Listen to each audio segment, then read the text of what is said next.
Dan seterusnya kita nak bawakan satu bingkisan lagi mengenai ini juga mengenai kesihatan cirrhosis.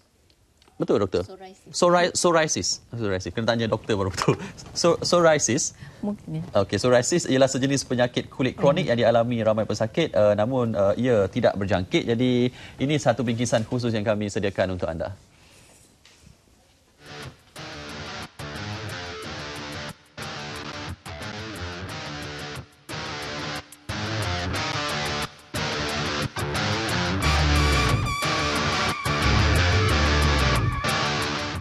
Penyakit psoriasis adalah sejenis penyakit kulit yang kronik di mana pesakit yang mengalaminya dia akan ada tumpuk-tumpuk merah dan tebal dan bersisik. Dan selalunya di permukaan kulit di bahagian siku, bahagian lutut dan juga kepala. Tapi itu jenis penyakit kita panggil plaque psoriasis lah, di mana dia adalah sejenis penyakit yang psoriasis yang paling sering terjadi. Tetapi psoriasis ni sebenarnya ada banyak jenis. Walaupun plaque psoriasis tu yang paling selalu terjadi kepada pesakit, ada juga 4 jenis penyakit psoriasis yang lain. Kita panggil pustular psoriasis, di mana dia akan ada nanah-nanah kecil, dan dia ada erythrodermic psoriasis. Satu badan dia jadi merah, dan setengah pesakit instead of dekat siku dengan lutut, dia ada psoriasis tu di bahagian celah-celah peha dan celah-celah pelipatan, itu panggil inverse psoriasis. Punca dia kompleks, dia bukan ada satu punca saja, tapi memang berkait rapat dengan masalah genetik.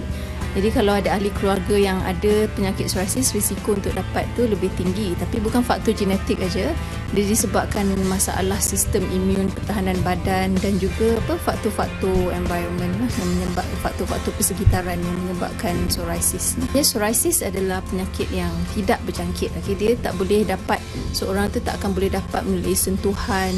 Memang dia tak berjangkit lah. So selain daripada kulit dan kuku, dia boleh menyerang sendi juga. Jadi orang mesti terkejut kan, ingat psoriasis dekat kulit saja, tapi sebenarnya sendi juga boleh terlibat. Pesakit akan dapat macam sendi dia bengkak, jadi merah. Kadang-kadang kalau yang teruk sangat tu, dia boleh menyebabkan kesukaran untuk membuat kerja sebab sendi dia jadi rosak. Dan bukan itu saja, pesakit psoriasis ni kita kajian pun dah mendapati risiko mereka untuk mendapat penyakit lain macam kencing manis, darah tinggi, kolesterol tinggi, itu semua lebih tinggi berbanding dengan pesakit yang tak mempunyai psoriasis. Jadi rawatan kita boleh bagikan kepada 4 cara. Jadi rawatan yang paling selamat dan kita bagi kepada semua pesakit adalah rawatan ubat sapu, seperti yang kita dah tengok tadi. Cara sapuan macam mana ubat sapu, sebab psoriasis tu memang di kulit. Jadi apa-apa yang kita sapu dia akan meresap, dia akan berkesan lah. Dan ubat sapu ni ada bermacam-macam jenis yang kita akan beri terpulang kepada keadaan pesakit macam mana lah. Dan jika ubat sapu tidak berkesan, kaedah kedua kita ada rawatan cahaya atau fototerapi. Dan fototerapi ni pun ada bermacam-macam jenis. Ada yang kena masuk dalam kabin, ada yang kalau sikit saja kita boleh bagi localized ataupun targeted treatment, dan ada setengah pesakit dia kena mandi dulu sebelum masuk ke fototerapi kabin lah. Dan rawatan cahaya tu memang berkesan lah untuk pesakit psoriasis. Dan yang ketiga, kalau rawatan cahaya dan ubat sapu tak berkesan, kita ada ubat makan. Ubat makan pun ada beberapa jenis, antaranya methotrexate, acitretin dan cyclosporin. Itu antara contoh ubat makan lah. Dan kalau ubat makan tak berkesan juga, last resort is suntikan lah, injection. Kita panggil biologic lah ubat-ubat ni. Tapi ubat-ubat biologic ni, suntikan ni, dia agak mahal lah berbanding dengan ubat lain. So disebabkan kos, kita tak beri kepada ramai pesakit lah. Jadi nasihat saya, kalau pesakit yang ada penyakit psoriasis, supaya dia terus pastikan dia berjumpa doktor untuk dapatkan rawatan susulan.